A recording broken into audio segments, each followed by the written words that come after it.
Ma'asyiral muslimin, salat sidang jamaah salat Idul Adha yang dimuliakan oleh Allah Subhanahu wa taala.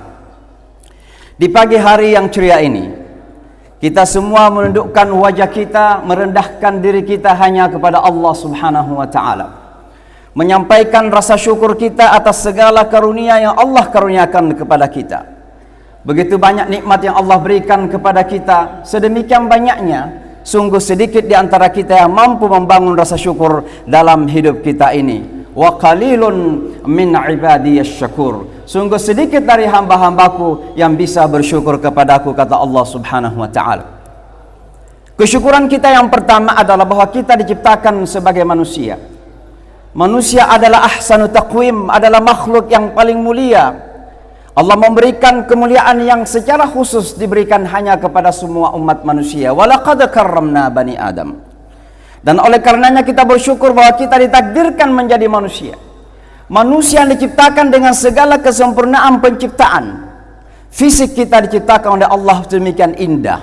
Kita dibekali dengan akal pemikiran sehingga kita mampu mengeksplorasi alam semesta ini untuk kenyamanan hidup kita sendiri. Tapi yang terpenting dari semua itu, hadirin dan hadirat, bahwa Allah Subhanahu wa taala telah memilih kita semua menjadi hamba-hambanya yang sadar. Kata sadar menjadi sangat penting. Kata sadar adalah kata kunci untuk menjadi manusia yang manusia seutuhnya. Sebagai seorang hamba Allah yang hidup di tengah-tengah masyarakat non-muslim di kota New York, Amerika Serikat, saya sadar betul bahwa kata sadar menjadi kata kunci untuk menjadi manusia. Kenapa? Kemajuan sains dan teknologi, kepintaran akal pemikiran, kemajuan perekonomian dan segala macam kehidupan material ini tidak mampu menjadikan manusia sebagai manusia tanpa sebuah kesadaran yang saya sebutkan tadi. Apa kesadaran itu? Itulah yang tersimpulkan dalam kata al-iman, keimanan kita. Saya ingin menekankan Bapak dan Ibu sekalian bahwa iman adalah karunia dan nikmat terbesar yang Allah karuniakan kepada kita dalam hidup ini. Karena inilah sesungguhnya yang membangun kesadaran kepada kita untuk menjadi manusia yang sesungguhnya. Manusia tanpa iman adalah manusia yang berpura-pura menjadi manusia. Betapa banyak manusia yang tersenyum, tapi di balik dari senyuman itu terjadi penderitaan yang sangat luar biasa. Betapa banyak orang yang hidup di tempat-tempat yang bergelimang dengan harta, kemajuan sains dan teknologi, tapi di balik dari semua itu terjadi jeritan penderitaan mencari sesuatu yang tidak mereka temukan dalam kehidupan ini. Maka imanlah yang kemudian menjadikan kita sadar bahwa hidup ini adalah amanah dan tanggung jawab dari Allah Subhanahu wa taala. Mari kita menjadi hamba Allah yang bersyukur. Allahu Akbar, Allahu Akbar, Allahu Akbar walillahil hamd. Pagi hari ini kita merayakan Idul Adha. Ada 3 hal yang bersambung pada kegiatan ini. Saudara-saudara kita yang melaksanakan ibadah haji sedang melangsungkan hajinya. Kita sedang melaksanakan salat Idul Adha dan sebentar lagi akan menyembelih hewan korban. Kenapa 3 hal ini menjadi sangat penting? Karena 3 hal ini kemudian terangkum dalam satu figuritas, satu sosok tokoh yang kemudian menjadi simbol uswah qudwah atau tauladan bagi kita semua. Imam kita membaca wattabi'u millata Ibrahim, dan ikutlah kepada milahnya Ibrahim alaihi salatu wassalam. Ibrahim adalah sosok figur yang menjadi tauladan tidak saja kepada umat Islam secara keseluruhan. Bahkan Rasulullah sallallahu alaihi wasallam diperintahkan oleh Allah wattabi' millata Ibrahim. Wahai Muhammad sallallahu alaihi wasallam, ikutlah kepada milahnya Ibrahim alaihi salatu wassalam. Kenapa Ibrahim kemudian menjadi tokoh sentra dari ketauladanan dalam keberagamaan kita? Karena sosok pertama yang secara formal digelari sebagai muslim adalah Ibrahim alaihi salatu wassalam. Huwa sammakumul muslimuna min qabl. Dialah yang memberikan nama muslim kepada kalian sebelumnya, Ibrahim alaihi salatu wassalam. Maka Ibrahimu Yahudiyan wala Nasraniyan walakin kana hanifan musliman wa ma kana minal musyrikin. Ibrahim bukan Yahudi sebagaimana diakui oleh bangsa Yahudi. Ibrahim bukan Kristen sebagaimana diakui oleh mereka yang beragama Kristiani. Tapi Ibrahim memiliki agama Hanif, agama Islam. Maka Ibrahim adalah orang pertama yang secara formal digelari sebagai Muslim. Walaupun kita yakin bahwa keislaman kita mengajarkan sejak Adam alaihissalatu wassalam sampai kepada manusia yang terakhir lahir ke atas bumi ini, semuanya terlahir dalam keadaan Muslim. Karena sesungguhnya agama Allah hanya satu saja. Inna dina indallahi al-Islam. Syariah boleh bermacam-macam. Tata cara peribadatan dari dulu sampai sekarang ada perubahan-perubahan yang terjadi. Tapi secara esensi agama hanya satu. Inna dina indallahi al-Islam. Maka kita yakin bahwa sejak Adam alaihissalatu wassalam sampai kepada manusia yang terakhir terlahir di atas bumi ini, semuanya beragama Islam. Tapi Ibrahimlah yang pertama kali digelari sebagai Muslim secara formal atau official. Bapak dan Ibu sekalian, kalau kita belajar sejarah Ibrahim alaihissalatu wassalam, sungguh dahsyat, luar biasa. Tentu saya tidak akan menceritakan rentetan peristiwa-peristiwa yang terjadi dalam kehidupan Ibrahim alaihissalatu wassalam. Kita bisa membaca dari ragam buku, kita bisa membaca dari Al-Quran kita sendiri yang begitu sangat detail sejarahnya dalam Al-Quran. Tapi perkenankan pada kesempatan ini saya ingin menyampaikan 5 pelajaran penting dari kehidupan Ibrahim alaihissalatu wassalam. Yang pertama, bahwa Ibrahim alaihissalatu wassalam adalah sosok tauladan dalam keimanan dan ketaatan kepada Allah subhanahu wa ta'ala. Ibrahim terlahir di sebuah kota tua yang sekarang disebut sebagai Irak. Beliau terlahir ke dalam sebuah masyarakat musyrik, menyembah berhala-berhala. Bahkan dalam sejarah disebutkan bahwa ayah beliau sendiri adalah pembuat patung. Dan ayahnya adalah seseorang yang memiliki relasi koneksi yang cukup baik dengan raja. Kebetulan raja ketika itu adalah raja yang sangat agamawan, agamis, hanya agamanya yang salah. Maka Ibrahim alaihissalatu wassalam kemudian tumbuh besar di lingkungan yang penuh dengan kemusyrikan seperti ini. Tentu Allah menjaganya sebagai hamba yang dipersiapkan menjadi salah seorang nabi dan rasulnya. Ibrahim alaihissalatu wassalam kemudian berupaya untuk mempergunakan akal pikirannya. Maka dia melihat bintang-bintang, menyangka bahwa itulah Tuhan-Tuhan. Ketika bulan terbit, dia mengatakan tidak mungkin bintang-bintang itu Tuhan karena ini lebih besar, ini lebih punya dampak. Ketika di pagi hari matahari terbit, lebih terasa panasnya, dia mengatakan inilah Tuhanku karena ini lebih dahsyat daripada bulan itu. Tapi ketika matahari terbenam, apa kata Ibrahim alaihissalatu wassalam? Inni la uhibbul afilin. Saya tidak suka Tuhan yang menghilang. Sampailah beliau kepada sebuah kesimpulan yang dibacakan oleh Imam tadi, inni wajjahtu wajhi lillazi fataras samawati wal arda hanifan musliman wa ma ana minal musyrikin. Kekokohan Ibrahim dalam iman ini kemudian terbukti dalam perjalanan hidupnya. Di saat beliau diangkat oleh Allah menjadi rasul, beliau kemudian menyampaikan kebenaran tauhidullah kepada masyarakatnya dan tanpa ragu-ragu untuk disampaikan. Betapa tantangan yang didapatkan dari orang tuanya sendiri. Sampai suatu ketika beliau mengatakan, la akidanna asnamakum, saya akan hancurkan Tuhan-Tuhan kalian, saya akan hancurkan patung-patung kalian. Rupanya ada yang mendengarkan. Maka suatu ketika raja sedang keluar piknik bersama masyarakat, diam-diam Ibrahim alaihissalatu wassalam masuk ke dalam tempat penyembahan itu.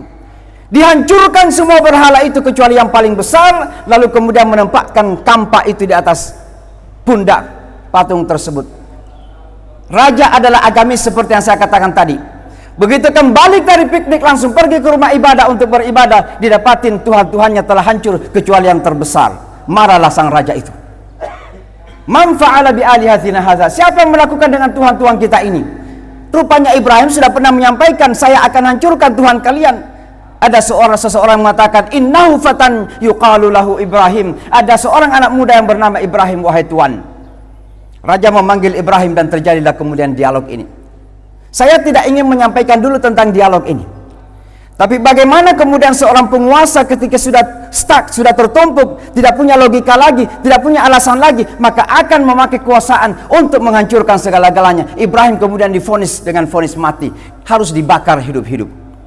Disinilah kita lihat bagaimana kekokohan iman Ibrahim alaihissalatu wassalam. Bapak dan Ibu sekalian, Allahu Akbar, Allahu Akbar, Allahu Akbar. Detik-detik ketika Ibrahim akan dilemparkan ke dalam api itu, yang tak seorang pun berani mendekat ke api itu, demikian panasnya. Detik-detik itu berbaris malaikat dari langit. Semua menawarkan jasanya. Wahai Ibrahim, apakah engkau memerlukan kami? Apa kata Ibrahim alaihissalatu wassalam? Amma minka fala, dari anda saya tidak perlu, tapi dari Allah saya memerlukan pertolongannya. Iman yang sejati seperti ini, iman yang kokoh seperti ini.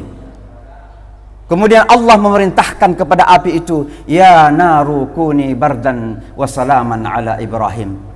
Wahai api, dinginlah anda. Seandainya Allah berhenti dengan kata dingin, maka mungkin saja Ibrahim membeku dalam api itu.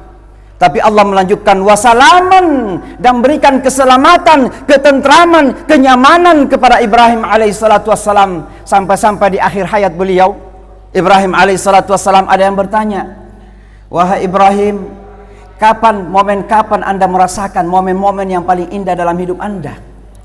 Apakah di saat mendapat kabar mendapat anak setelah sedemikian lama menunggu anak? Kata Ibrahim, bukan. Justru saya merasakan momen yang paling bahagia dan indah ketika saya berada dalam api itu.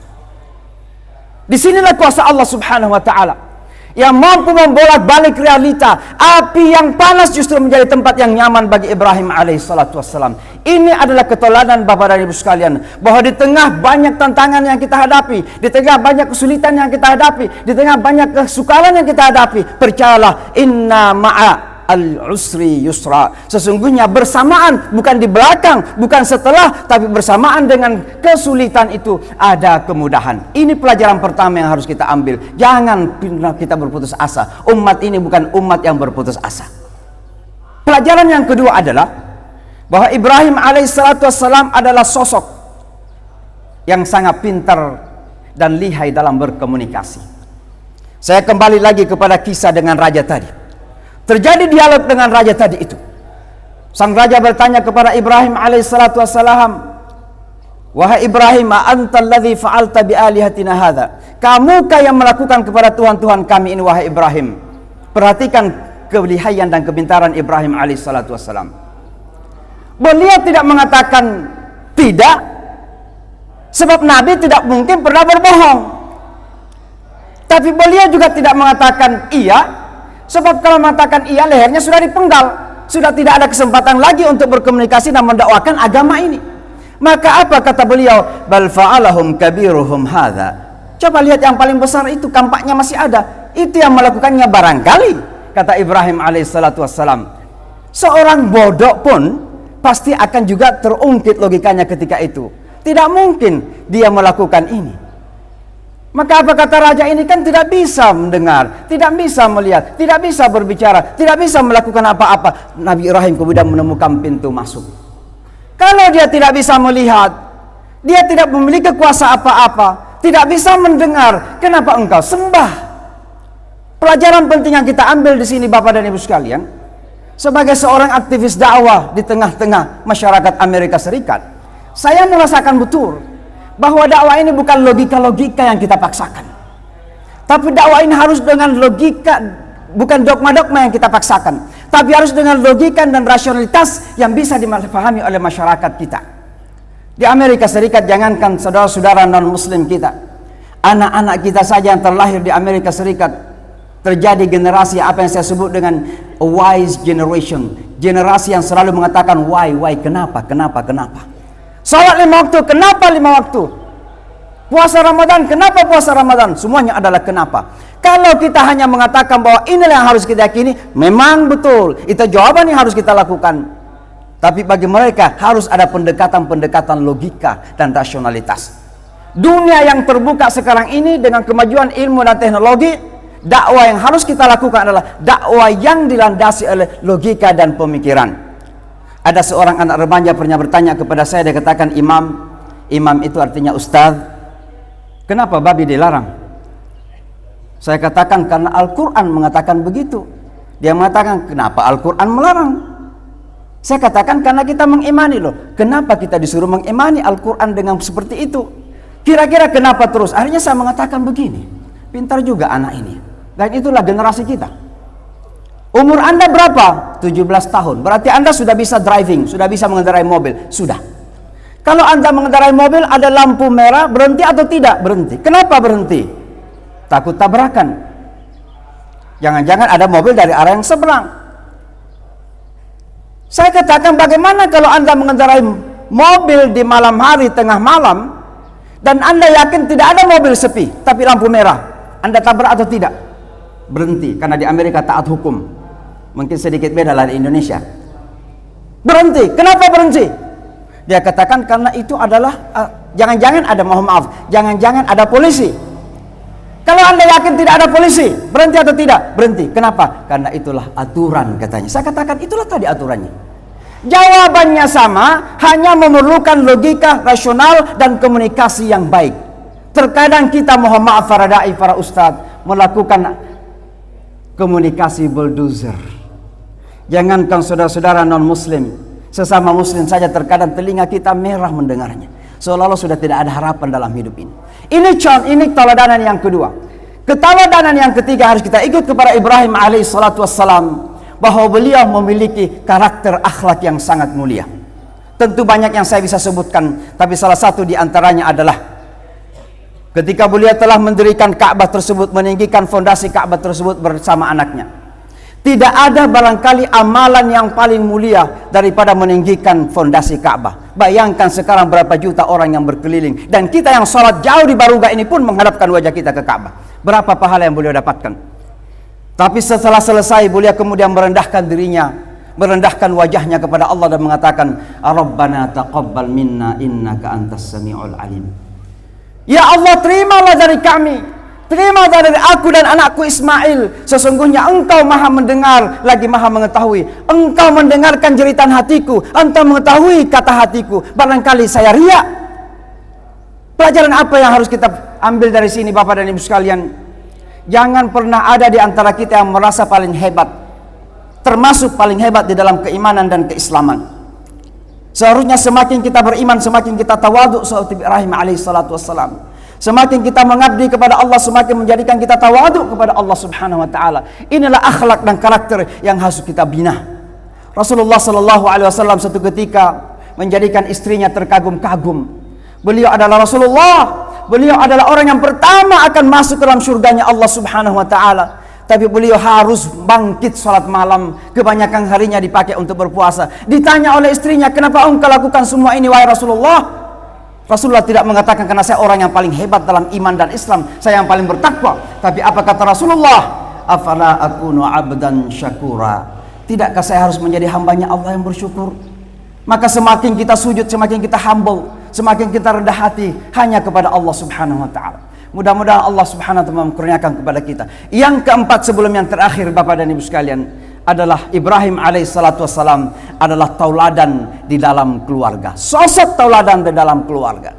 Bagaimana Ibrahim alaihissalatu wassalam, bahkan doa-doa yang kita panjatkan dalam Al-Quran, kebanyakan relasinya ke Ibrahim alaihissalatu wassalam. Rabbana hablana min azwajina wa dhurriyyatina qurrata a'yun. Itu doanya Ibrahim alaihissalatu wassalam. Rabbana ja'alni muqimis salati min dhurriyyat. Itu juga doanya Ibrahim alaihissalatu wassalam. Saya cuma ingin mengatakan begini.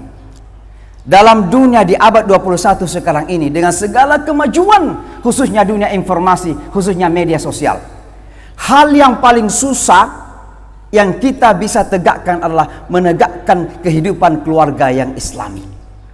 Anak-anak kita masuk ke dalam kamar, Bapak dan Ibu sekalian, jangan menyangka bahwa dia tidak berkeliling dunia. Dia sedang berbincang-bincang dengan orang Cina, dengan orang Eropa, dengan orang Australia. Kenapa? Dunia kita sekarang ini tidak ada lagi batasnya, dunia keterbukaan. Maka tanggung jawab orang tua harus memastikan bahwa kita harus meyakinkan generasi kita tetap kokoh dalam iman dan Islam. Itulah yang dilakukan Ibrahim alaihissalatu wassalam di ujung-ujung hidupnya. Beliau meyakinkan kepada anaknya, Innallaha astafa lakumuddin. Wahai anakku, sesungguhnya Allah telah memilih bagimu agama. Fala tamutunna illa wa antum muslimun. Maka jangan sampai kalian meninggal dunia kecuali dalam keadaan Islam, insyaallah taala. Aqulu qouli hadza wa astaghfirullah fastaghfiruhu la'allaha sa'atu ijabah.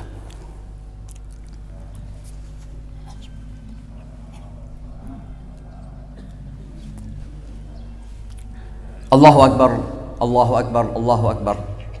Allahu Akbar walillahil hamd.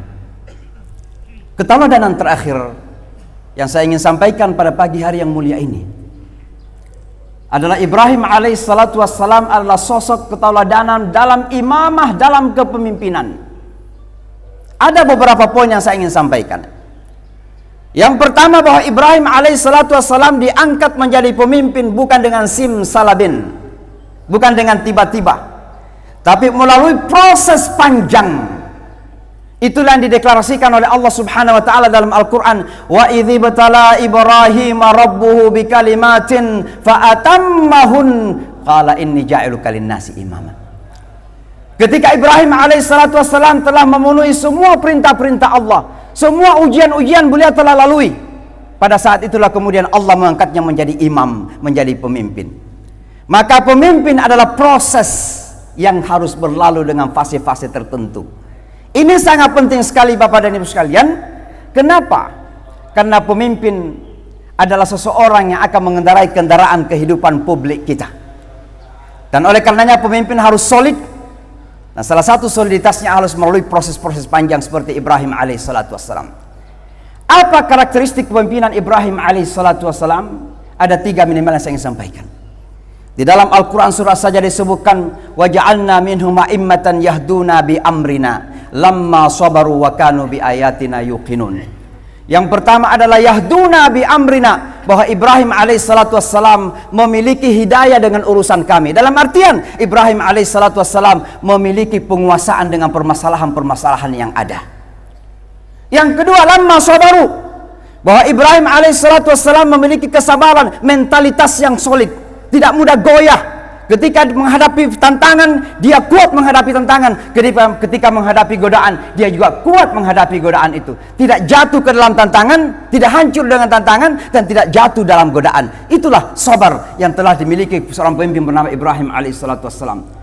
Tapi yang ketiga adalah wa kanu bi ayatina yuqinun, bahwa Ibrahim alaihissalatu wassalam memiliki keyakinan dengan ayat-ayat kami. Saya terjemahkan ini dengan istilah memiliki self-trust dan self-confidence, rasa percaya diri yang tinggi. Seorang pemimpin harus memiliki percaya diri yang tinggi. Dalam dunia global sekarang ini, dan umat Islam harus menjadi pemimpin global. Umat Islam harus menjadi pemimpin global. Karena kuntum khaira ummatin ukhrijat linnas. Kita adalah umat yang terbaik. Jangan sampai umat ini ngekor kiri kanan, tidak pernah menjadi penghulu. Umat ini harus berada di garda terdepan. Maka Ibrahim itu adalah ummatan qanitah, contoh daripada keumatan, dan kita representatif dari umat ini. Maka kalau Ibrahim adalah imaman linnas, maka umat ini harus menjadi imaman lil umam. Kita adalah umat untuk seluruh umat-umat yang ada di atas bumi ini. Tapi tidak mungkin itu bisa kita lakukan kalau kita masih memiliki inferioritas kompleks. Mungkin ada yang mendengarkan ada imam yang datang dari Amerika. Bayang-bayang kita sudah pasti orang tinggi besar bule. Karena ada semacam bahwa orang yang tinggi besar bule sudah pasti lebih hebat dari kita orang Indonesia yang kecil-kecil. Ini rasa inferioritas kompleks. Harus kita bangun bahwa kita mampu. Kalau orang bisa, yes we can, kata Barack Obama. Mereka bisa, kenapa kita tidak bisa? Saya ingin tutup dengan ini Bapak sebelum kita berdoa. Negara kita tercinta, bangsa kita tercinta. Ini bukan ecek-ecek. Ini adalah negara bangsa dahsyat, besar, luar biasa. Kita berbicara tentang geografi dari Aceh sampai Papua, naik pesawat 6 jam, sama luasnya dengan Amerika Serikat. Berbicara tentang kesuburan, apa yang tidak ada di Indonesia. Sumber daya alam, apa yang tidak ada di Indonesia. Kita adalah penduduk terbesar keempat dunia. Dan mohon maaf, otak kita encer-encer. Siapa yang tidak tahu Pak Habibie? Tapi satu hal yang harus kita bangun adalah bahwa kita mampu. Bukan arogansi, bukan kesombongan, bukan keangkuhan, bukan. Tapi kita harus membangun keyakinan bahwa kalau orang lain bisa maju, kenapa kita tidak maju dengan segala potensi yang kita miliki. Oleh sebab itu harapan dan doa saya sebagai putra bangsa, sebagai seorang muslim hidup di luar negeri, saya berdoa bahwa Indonesia harus maju dan menjadi salah satu negara yang terhebat dalam dunia kita sekarang ini. Dan justru harus menjadi pemimpin insyaAllah ta'ala. Mari kita berdoa Bapak dan Ibu sekalian. Mudah-mudahan segala pengabdian kita, korban kita, Idul Adha kita, haji saudara-saudara kita yang melaksanakan ibadah haji diterima oleh Allah Subhanahu wa taala. Allahumma ya Rabbana lakal hamd wa lakal syukru kama yanbaghi li jalali wajhikal karim wa 'azimi sultanik. Allahumma rabbana taqabbal minna innaka antas sami'ul alim wa tub alaina innaka antat tawwabur rahim. Allahumma ja'al hajjan mabrura wa sa'yan mashkura wa dhanban maghfura wa tijaratan lan tabur. Ya Allah, ya Tuhan kami, pada pagi hari ini ya Allah, kami semua menudahkan kepala wajah diri kami hanya kepada Engkau ya Allah, agar kiranya Engkau yang Maha Rahman ya Rahim, terimalah dari kami semua segala amalan ketaatan pengabdian kami.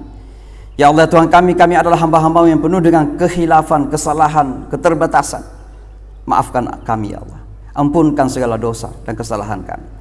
Ya Allah ya Tuhan kami, tetap kebarkan cahaya iman dalam dada kami, dalam langkah dan kehidupan, hingga pada masanya kami harus kembali menghadap Engkau ya Allah dengan husnul khatimah.